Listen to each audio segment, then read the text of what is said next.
Hi, I'm Kent Griffith with Regions EMS. In this video, we'll review the Universal Patient Care Guideline, the Medical Clearance Guideline, and the Well-Person Check Lift Assist Guideline. These may not be the most exciting guidelines, but they are new with the 2014 guidelines and are worth discussing to avoid any potential confusion.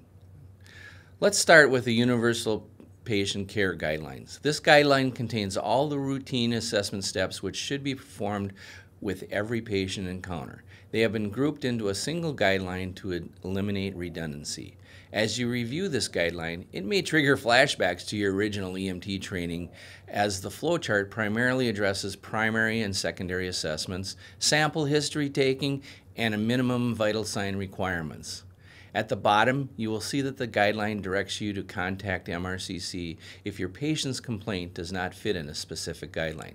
The point of this is that you should not hesitate to involve medical control whenever an unusual situation presents itself. Next, let's look at the Well-Person Check Lift Assist Guideline. This guideline would be appropriate for encounters such as lift assist calls, incidental medical alarm activations, third-party callers requesting a welfare check, and blood pressure checks. A key point with this guideline is that if the patient does not have a specific complaint, there is no evidence of trauma, and you have no other obvious reason to be concerned for the patient's welfare, no further assessment is required.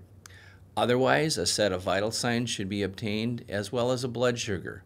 If all is well and the patient is not requesting a transport, there is no need to contact MRCC, and a full PCR would not be necessary unless required by your agency's specific policies.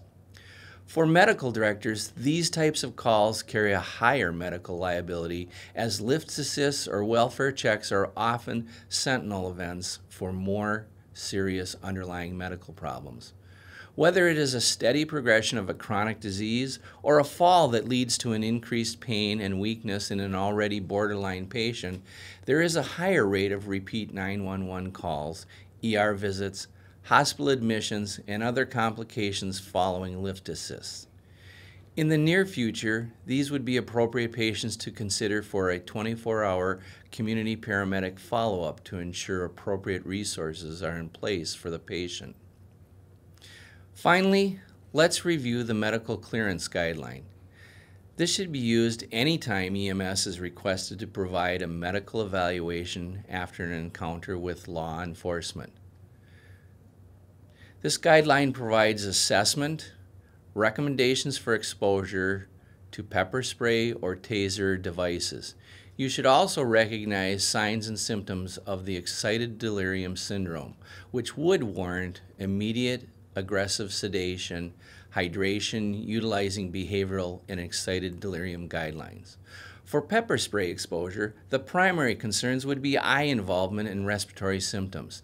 The important thing is to prevent contamination of your ambulance with pepper spray.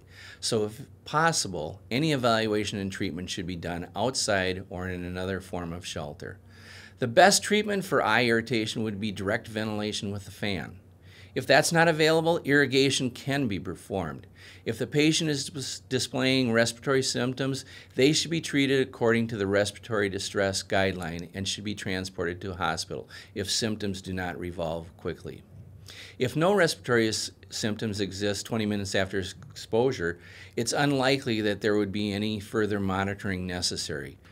Regarding taser probes, unless the probe is in a critical location, such as the neck, eye, or genitalia, it is appropriate for EMS providers to remove it with gentle, steady traction.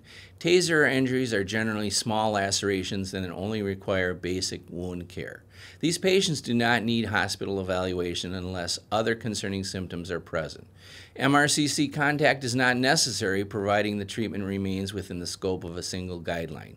If any significant vital sign abnormalities are present, considering the context, you should consider involving medical control to assist with the decision regarding clearance for further observation or transport to a medical facility.